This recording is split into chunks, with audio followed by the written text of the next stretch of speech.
An undisturbed attic, a massive telly, a Vision Racer seat and a Fanatec gaming wheel.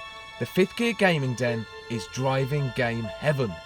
Today, me and champion gamer Steve Embling will be using it to test Need for Speed Shift, which is available on PC, Xbox 360, PS3, PSP and iPhone.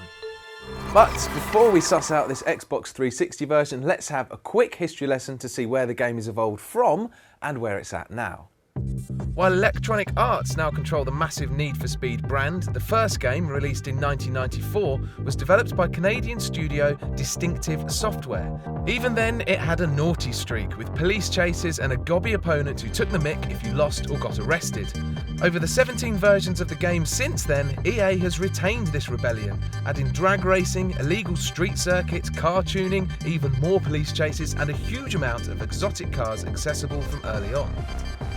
So after 16 years of racing game ancestry, what new experiences does Need for Speed Shift bring?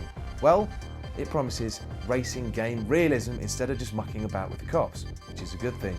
You still progress through various racing series to reach the ultimate goal of taking part in the Need for Speed World Tour.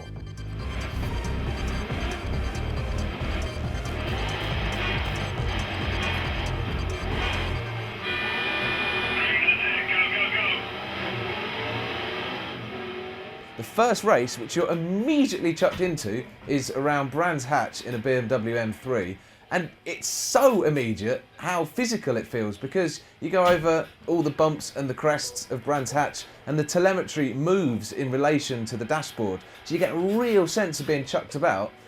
It's not a simulation, really. It's a really good, really involving, really fast and exciting arcade game. All the little clunks and squeaks of the cabin are transmitted right into you. When you actually have a crash, like what I'm about to do, ooh, all his vision goes blurry and it goes black and white, and it feels like you just concussed your driver. If you have a particularly bad one, you can hear him, he just goes, ooh. It puts you off, actually. It's kind of a bit scary to have such a physical experience. Like Forza Motorsport 3, a racing line has been added to the track which uses traffic light colours to show you the optimum places to accelerate, brake and lift off, but you don't necessarily need to be smooth to succeed. You progress through the game by earning points, which are rewarded for precision and aggression. You get precision points for things like perfect starts, well-timed braking, accurate steering, mastering corners, things like that, driving properly. And you get aggression points for naughty things like scraping paint, knocking people off the track, doing really big skids and, generally misbehaving. So even if you're a little bit rubbish and you can't score any precision points, you can just drive about like a right Barry and get some points for being aggressive anyway. I've already got points for staying on the racing line, drafting an opponent, a dirty overtake, trading paint. Gone through a speed threshold, 30 points. Slide, some points. Oh, I'm causing all sorts of havoc. Oh dear, I think that was a Corolla AE86 which I just took out. I put him on his roof!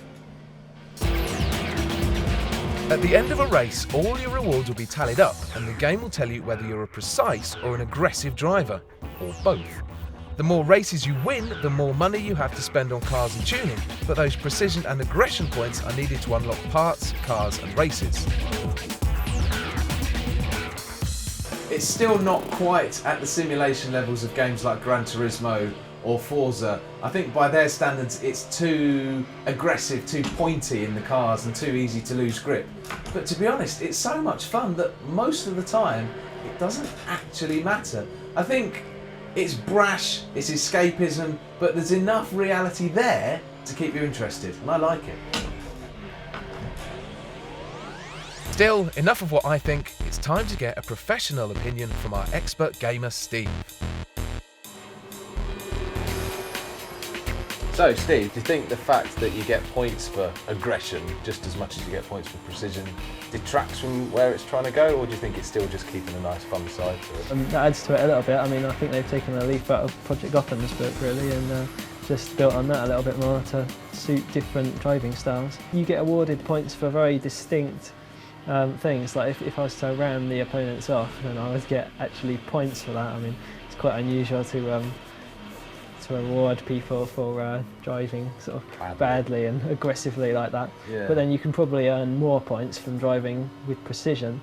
So what about the artificial intelligence of the other cars? I mean, I've spotted bits where it looks like a car's deliberately stuck his brakes on in front of you just to get on your nerves. Is that what you think happens? I think that they do actually do that on purpose at times. I think what they've done is that they've programmed some cars to be more aggressive than others. So some will be smooth racers and some will be aggressive racers. And how would you compare the AI to kind of maybe Forza or, like you say, PGR or something like that? Yeah, Forza's a lot more serious. I mean, on here they make mistakes, they kind of nudge each other and stuff like that. So it gives it a more of a sort of gamey feel to it. And do you think it feels right being a Need for Speed game where you're on a track and not racing illegally through the streets with the cops after you? Well, it's a bit different to previous Need for Speed games, but personally I think it works quite well. They've tried to create a sense of G-force in the actual cockpit, and if you have a crash, then it really does look very dramatic, as you would expect. Exactly. So a lot of racing games just feel a bit flat in that respect. So I think they've made a special effort to really emphasise it here. Yeah, this is it. We've established what's good about it. We've established what's different about it. What's bad about Need for Speed Shift? I've got to say, if you like to play with manual gears, then the controls really aren't very good. The best way to play this game is with a wheel. You really need a wheel to get the most out of it. Yeah. You can use a clutch then as well, which you can't if you use the controller. What's bad about the controller? Well, it's just not set up how most racing games are. There's only 3 setups, and all of them are a bit odd compared to a lot of the other racing games. So it's literally the position of the buttons and what does what?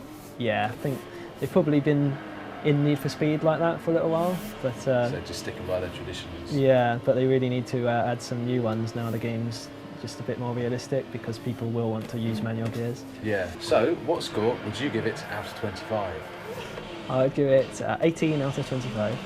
On top of Steve's 18 out of 25, I'm going to give Shift a score of 21 out of 25 for the graphics.